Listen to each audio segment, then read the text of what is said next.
Kelly once said, "My past does not define me, destroyed me, deterred me, or defeated me. It has only strengthened me." As much as we don't want it to sometimes, our past can define us and often teach us valuable lessons. My freshman year of high school was, in some ways, the most difficult time of my life. I'm sure everyone feels that way at some point in high school. But I mean it when I tell everyone today that I felt like my world was going to end. At the beginning of my freshman year, at only 14 years old, I was raped by an 18-year-old.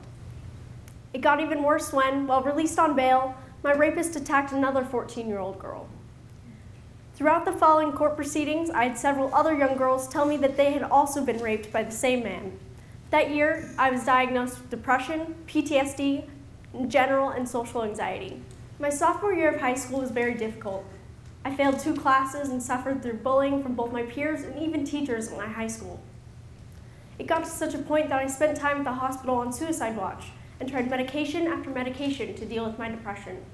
I struggled to keep going. During my junior year of high school, I got involved with my local drug coalition. They offered an after-school program for high schoolers that aimed to garner interest in positive activities, rather than allow kids the time to get involved with drugs or alcohol, a prevalent problem in my hometown. I experienced many great opportunities in this program and discovered tons of new interests. The Drug Coalition went above and beyond to really connect with kids and help them excel. I learned new things and made my first real adult connections. Because of my interest and enjoyment in the program, the Drug Coalition asked me to speak at their yearly fundraiser they held with all their public donors. I spoke to nearly 100 people about my experience and helped raise over $50,000 that would go back to more kids like me.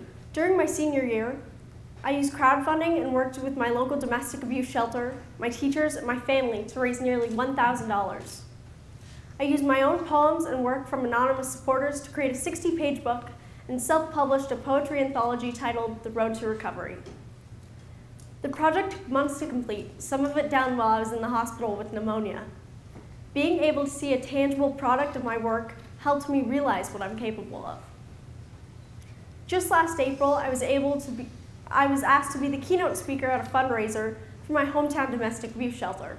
This shelter, called the Advocacy, hosted a yearly fundraiser every summer and had set their fundraiser goal to $200,000. With the help of the advocates, I spoke to roughly 200 people about sexual assault and violence and helped to surpass their $200,000 goal. This year, I was approached by an organization here in the US called Marcy's Law for All.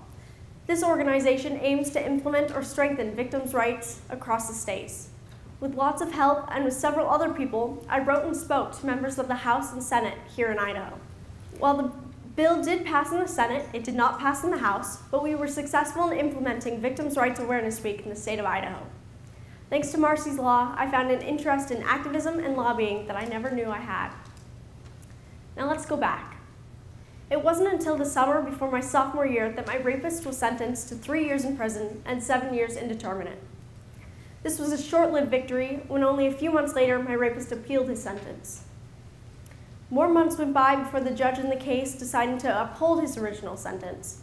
It was in my junior year that I attended the first parole hearing of my rapist, which was ultimately denied. In the summer after my senior year, I attended the second parole hearing for my rapist, and it was just this month that I attended the third. Everyone and anyone can be and is a survivor, be it from a rape, like me, or Madonna, or Lady Gaga, or even if it just means getting up over and over every morning. Life goes on, but if you take anything from today, I hope it is this: so do you. No matter what we face in life, and no matter what gets handed to us, the world does not stop just because we can't deal anymore. So here's what we do. We don't stop. I'm asking you to keep going, to never stop facing down whatever challenge gets thrown at you. Each and every person has a hidden strength inside them, and sometimes it takes the worst possible thing for us to find it. No matter what, you will prevail through your struggles. So please, keep going. Thank you.